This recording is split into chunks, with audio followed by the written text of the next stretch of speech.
All right, everybody, here we go. We are off and running today to talk about a legend. The legend of Voltron, defender of the universe. The live action movie is hitting the screen. The 80s are back. Let's talk about it.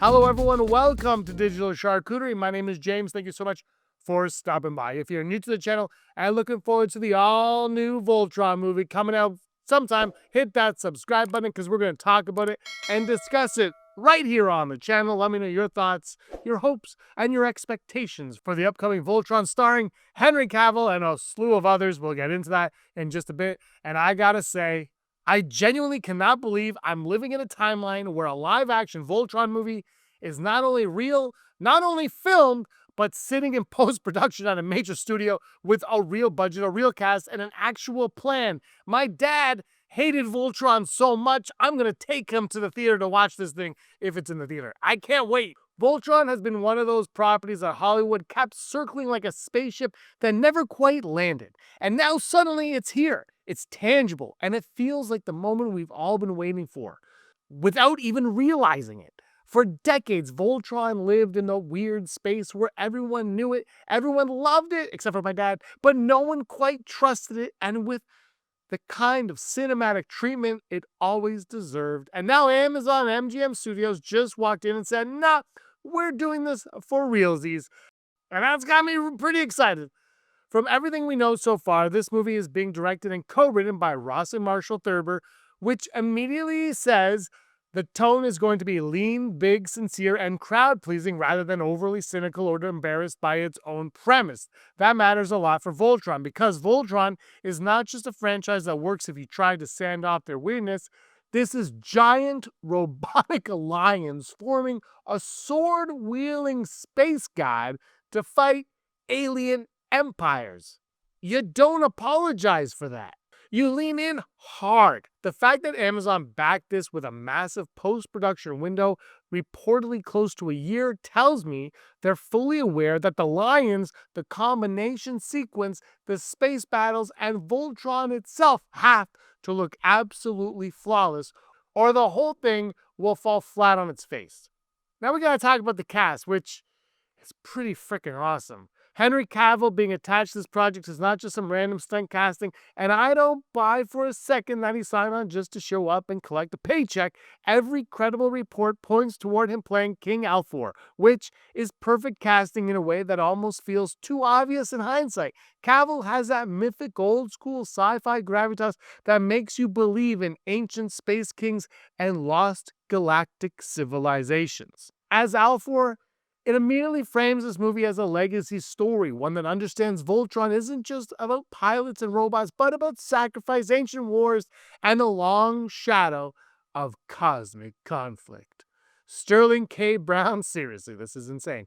Being involved is maybe even more exciting to me because if he is indeed Emperor Zarkon, that's the kind of casting that elevates the entire project. Zarkon is not a mustache-twirling villain. He's tragic, corrupted, and terrifying precisely because of what he used to be.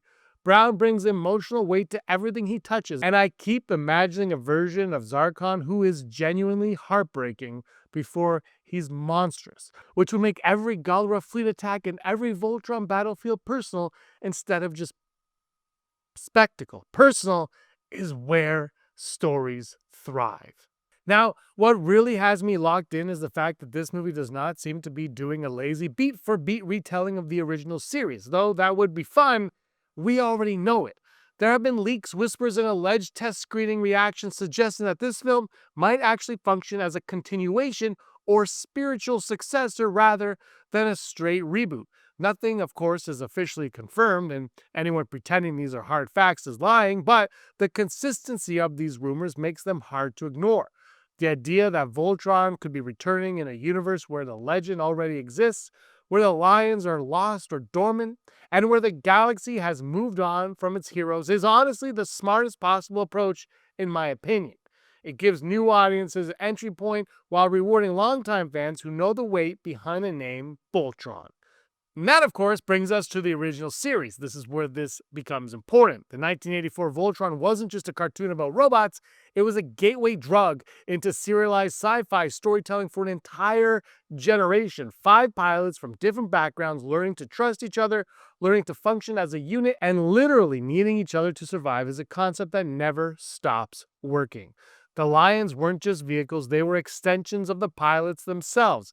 You couldn't form Voltron unless everyone showed up. And that idea of unity being non negotiable is baked into the DNA of the series. That's why Voltron endured when so many other 80s properties faded into obscurity.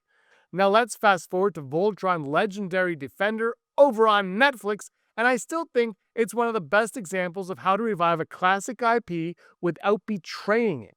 The show didn't just modernize the animation or update the dialogue, it deepened the lore, expanded the Galdra mythology, made Zarkon and Hagar genuinely compelling, and wasn't afraid to let the story grow darker as the characters matured.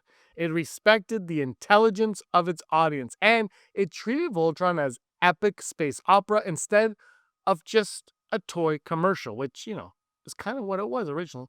If the live action movie pulls even a fraction of that tonal confidence, we are in good hands. Voltron doesn't have to explain why big robots are cool anymore. It just has to make us care about the people inside the lions. And everything we've heard suggests the character is a real priority here. The rumored focus on relationships, legacy, and emotional stakes over constant action noise is exactly what this franchise needs to stand apart.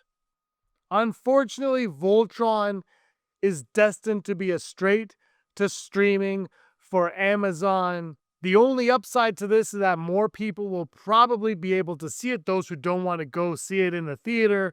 This is a big blow, though. With this cast, with this production value, with this subject matter, I feel Voltron is ripe for the theatrical experience. Seeing this as something like IMAX would be mind-blowing, but it's destined to stay on streaming. Now, if something like He-Man explodes theatrically, maybe they change their minds, but as of this recording, it looks like it's straight to streaming.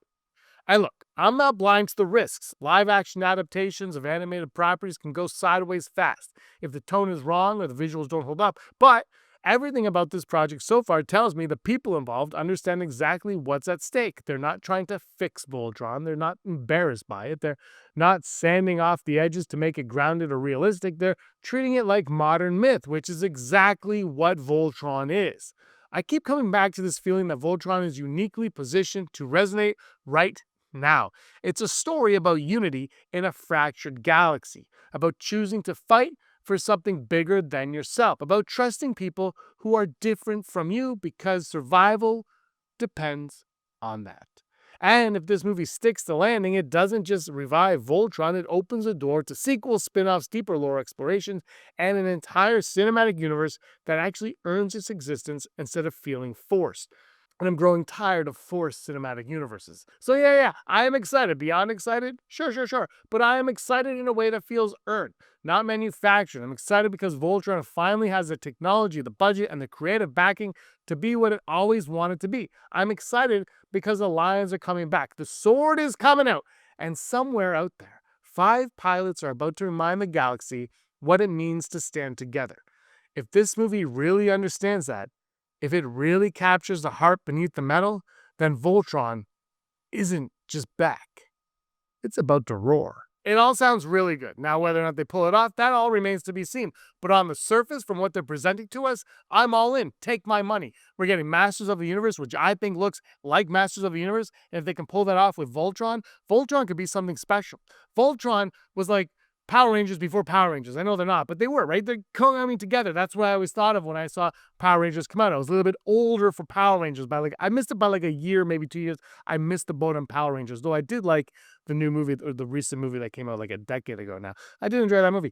But I think Voltron is something that could really end strong here. I thought the Netflix revival was good. I think they did everything well in that series. Like even the things that you were like, oh no, they're going woke. I think they kind of massaged it in a way that actually worked, that made sense to the story. And if they can continue that with this movie, if they can tell a good, genuine, solid story, They got the actors in there. They're going to have the special effects in there. I think we're in for a treat. Voltron could be a lot of fun.